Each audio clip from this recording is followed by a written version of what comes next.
So what I want to talk about is this notion of how you can use digital to find the shopper that you want to talk to. Now, a lot of times, especially as Ann mentioned, I work with restaurant clients like McDonald's or P&G on the packaged goods side. These guys say, hey Jim, we get that the world is moving more digital, and we get that our target audience is spending more and more time online. I'll spare you all the data and the studies, but there's lots of them that now say, for many target groups, they're spending as much time during the week digitally as they are with TV. About 14.5 hours is the US average of TV watching, a little lighter in the summer, heavier especially in the northern states during the winter. But many demographic groups, including moms, watch that much TV and spend that much time online.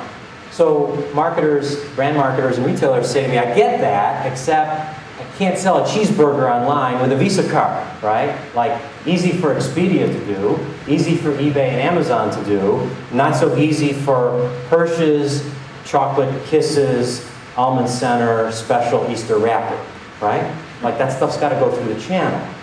So how can online play a role when it comes to what I'll call multi-tier or channel product sales, right? And you guys in this sort of business, non-direct e-commerce, brand marketers?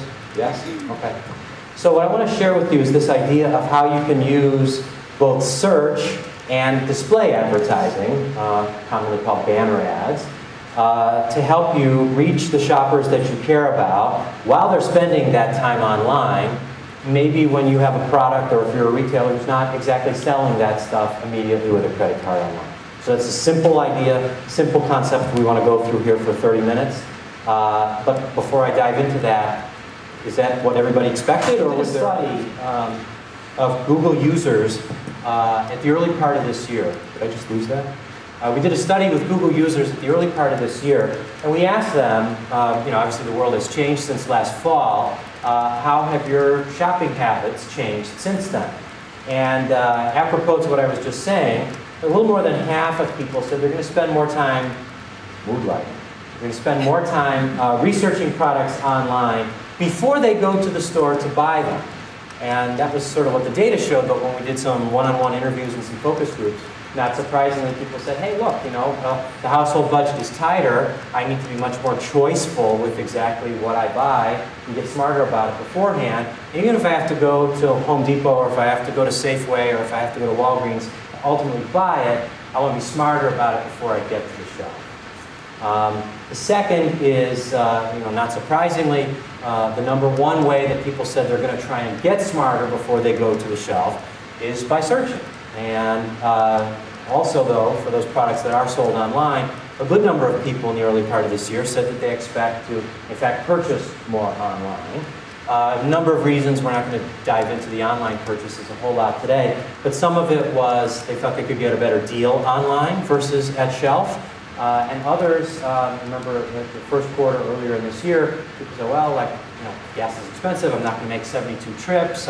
If I can sit in my office or in my kitchen and take care of all this without burning the gas and the time, I'd be happy to do that. So, again, shopping habits changing in this direction of still being important to go to the store, but I need to be better informed and more choiceful before I go. All right, so here's two graphs of Google search data that show you this.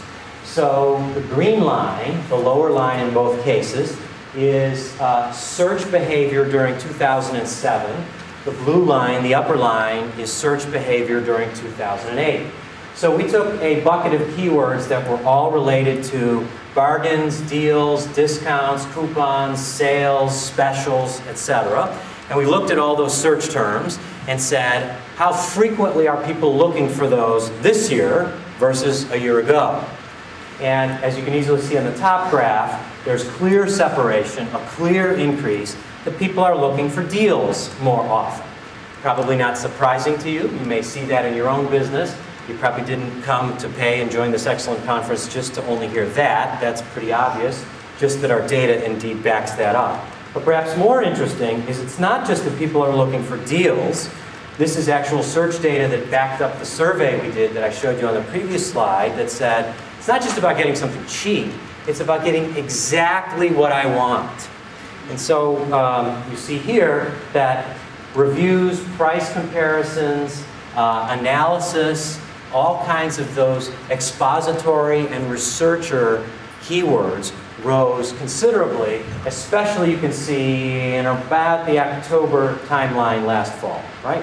When sort of it hit the fan in the fall, then you see people say now get very picky and very particular in exactly what it was that they want. And as one guy explained to us, he said, look, it's like this.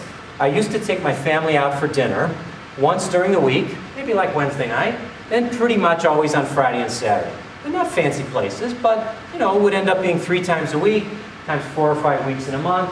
You know, we're out for dinner 15 times.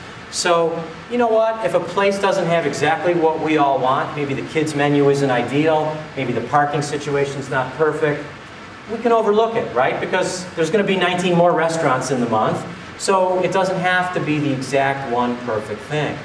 But when household income, household disposable spending shrinks, as we've all seen the econometric data